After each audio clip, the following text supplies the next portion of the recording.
dagaalkii Uhud ka horeeyay wuxuu dagaalkii Badr muslimiintu waxay gaalada ka dileen 70 way ka soo qafaaleen oo Madiina la keenay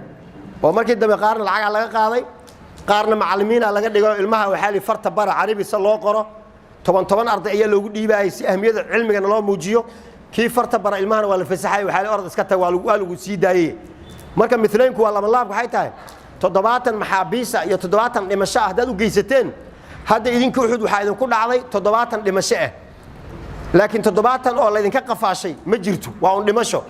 marka hadda la fiiriyo natiijada hadda aad kala joogtaan idinka wali natiijada ku sii leh oo ah dhimashada waad simantiin laakiin idinku waxaad dheeraydeen oo ayaga xaqooda gaarsiiseen maxaabiista 70 ka idinku aad ka qabateen aysan ayagu hadda Uhud idinkaga ayna qabanin marka taas horta bal ku qalbi qabooba amiirkooda Abdullah ibn Jubayr yaa wuxuu ku yiri nabiga sallallahu alayhi wasallam dardaarankiisu wuxuu ahaa idinku meeshan saaraada hana ka soo degina hatta hadaadna aragtaan shimbiraha oo na kala dadafaaya macnaha hadii intina laaya hatta shimbiruhu ay nagu kordagaayeen hilibkeena cunayaan hatta hanoo soo degin idinku meeshan bal idinku ogyahay soo dardaar adag ma yana qaaya meesha ugu dambaysa hatta gurmadina kama rabno jooga meeshin way ka diideen waxay ilaa maya waan degaynaa way degeen waxa ku soo hartay 10 qof meesha konton ay ka ahaayeen oo dhinac walba ay ka taagnaayeen oo kor markii laga fiiriyo meesha looma gali kar ay ahayd 10 ruux hal markay u istaageen maxaba soo harayba gadaal waxay arkeen mushrikiinta waxay arkeen gadaal oo waxba ka jiri ma saarneen ciidanka mushrikiinta markaas waxa hogaaminay Khalid bin Walid dhinaca kale intuu ka soo wareegtay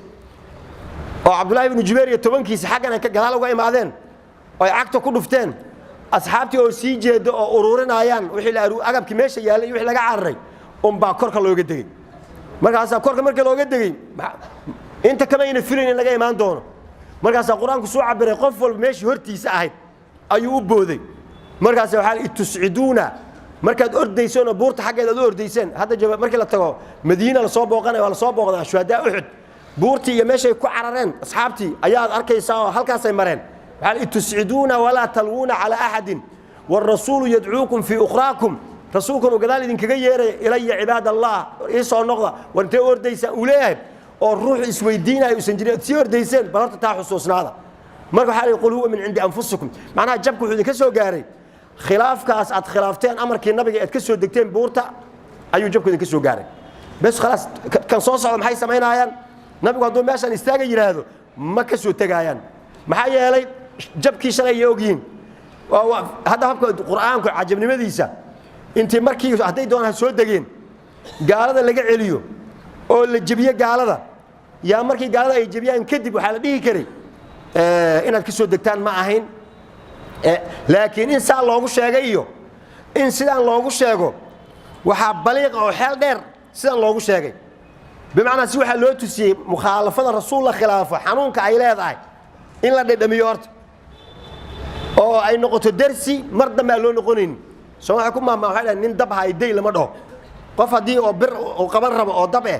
hadaa tira oo dabkan iska dhaafo ku gubanaysaa waxa laga yaabaa inuu ka diido oo yiraahdo adima og inuu kuleel yahay oo markii intuu birti aado uu qabto marka la hadii la yiraahdo birtan way qabowdahay qabo wayna qabowdahay ficlan oo bir kulul ma aha ma u dhawaanayo Soomaaliya waxa ku maamulay oo kale dabkii lagu gubto dambaskiisa laga cararaa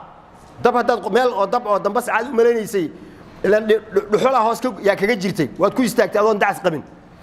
markaas si fiican ay kuugu dhigtay to kala soo mar hadii lagu dambaskiin meesha uu yaalo dhuxushi hadii laga bixiyo hataa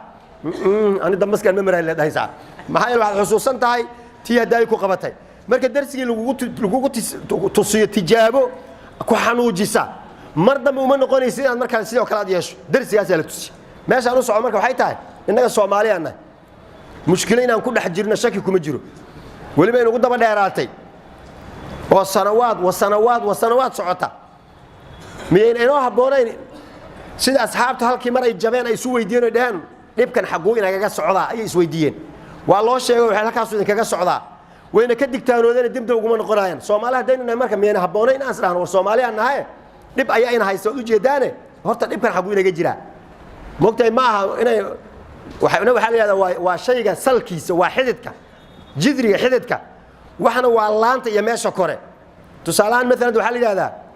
inkastoo dhakhtar ahayn laakiin dhakhaatiirtu waxay noo sheegeen malaariyada qof markay ku dhacdo calaamadeedu waxaa ka mid ah qandho xumad ayaa qofkii qabanaysa haddii xumadaasi barastimool uu qofkii iska qaato oosan baaritaan intuu tago uuna iska daaweyno cudurka malaariyada oo barastimool la soo qaato laba xabaan ka liqay waxoogaa ka bacdi haye see tahay wuxuu ku dhahaa waxoogaa dhiida iga yimid kistoo waa nafisay haye ma ku sii soconay waxoogaa markuu joogo haddana ka bacdi waxoogaa xaalkaa ka waran niyow qandhadii mar kale way soo saaraysaa uu leeyahay laba barastimool haddana ku celi laba haddana ku sii celi waxoogaa yar kistoo sidii waa haddaa barastimool lagu celceliyo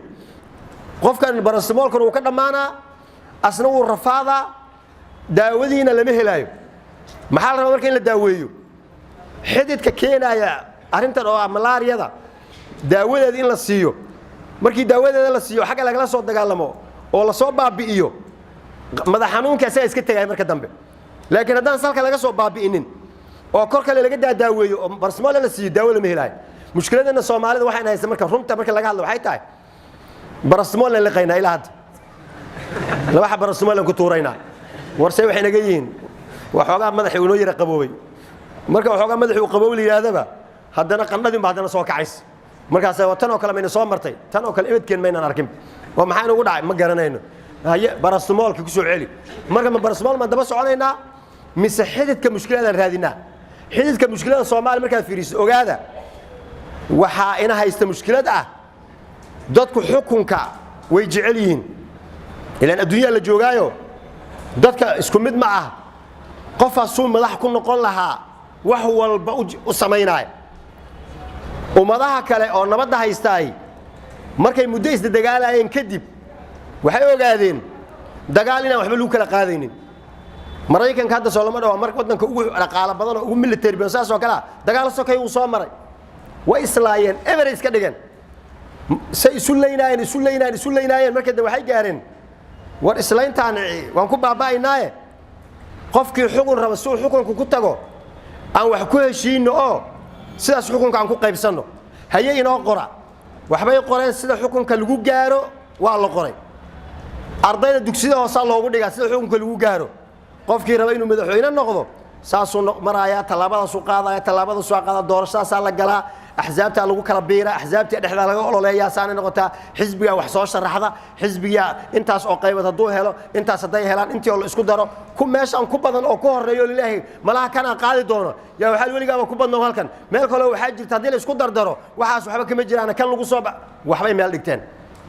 kiibay ku joogan markaas doorasho hadii la galo qofkii soo baxa kuwa badan oo inay rabin ayaa kamid ku soo baxay بسم الله الرحمن الرحيم الحمد لله والصلاة والسلام على رسول الله وعلى آله وصحبه أجمعين أيضا أولوجه أهمية أولية هي برنامجك برشة كحريرة السوشيال ميديا يعرفها كسابسن وحلقة عصرية عن نقضي آلة رنتياد ياد سامين أولى أيها وحن برشة الصوماليات ملك السعودون كجوجان أنا لو ذاقينا إن أفرني بيج كفرن مقعيقة أو لينها بيج كأيش عبد الحي أو يوتيوب كأ kaas oo la soo gelin doono barnaamijyada aan ugu talagalay in bulshada lagu wacyi oo ay kamid tahay khudbada jumcada ee isbuuciiba mar baxda ee magaalada Muqdisho Masaajidka Umar bin Khadaab ka baxda iyo waxyaabaha kale aan isleenahay baahi ayaa markaas ummaddu ay u qabtaa inaan aan u soo bandhigno waxa kale oo jiri doona su'aalo oo runtii dadku ay aad isu weydiiyaan oo ay soo weydiiyaan inaan fursad u siino Facebook inaan isbuuciiba mar aan ku soo bandhigno mowduucyo markaas aan isleenahay muhiim ay bulshada u yihiin ayagoo wixii su'aalaha ay qabaan ay halkaas ku soo qori doonaan kadibna aan jawaabta u soo dhigi doono page-ka YouTube-ka aan ku leeyahay page-ka Sheikh Abdulxay marka dadweynaha Soomaaliyeed meel kasta ay joogaan waxaan leeyahay waad mahadsantihiin sida aad uga qayb qaadataan wacyigelinta bulshada kolba barnaamijka qiimo leh meelahaas lagu soo bandhigo aad marka aad uga sii qayb qaadataan iyo dareenka runtii wacyiga sareeya aad kaga falcelisaan hadba markii duruufta iyo mowduucyada halkaas ka jira la maraayo marka waxaan leeyahay ku soo dhawaada page-kaas insha Allah taala waxaan rajaynaynaa duruus laga faa'iideysto iyo macluumaad muhiim u ah nolosha dadka isla markaasna diinteena islaamka iyo faafinteedana qayb weyn ka qaadan doona inaad halkaas ka heli doontaan marka saa ula socda waa mahadsantiin. Wassalaamu calaykum waraxmatullaahi wabarakaatuh.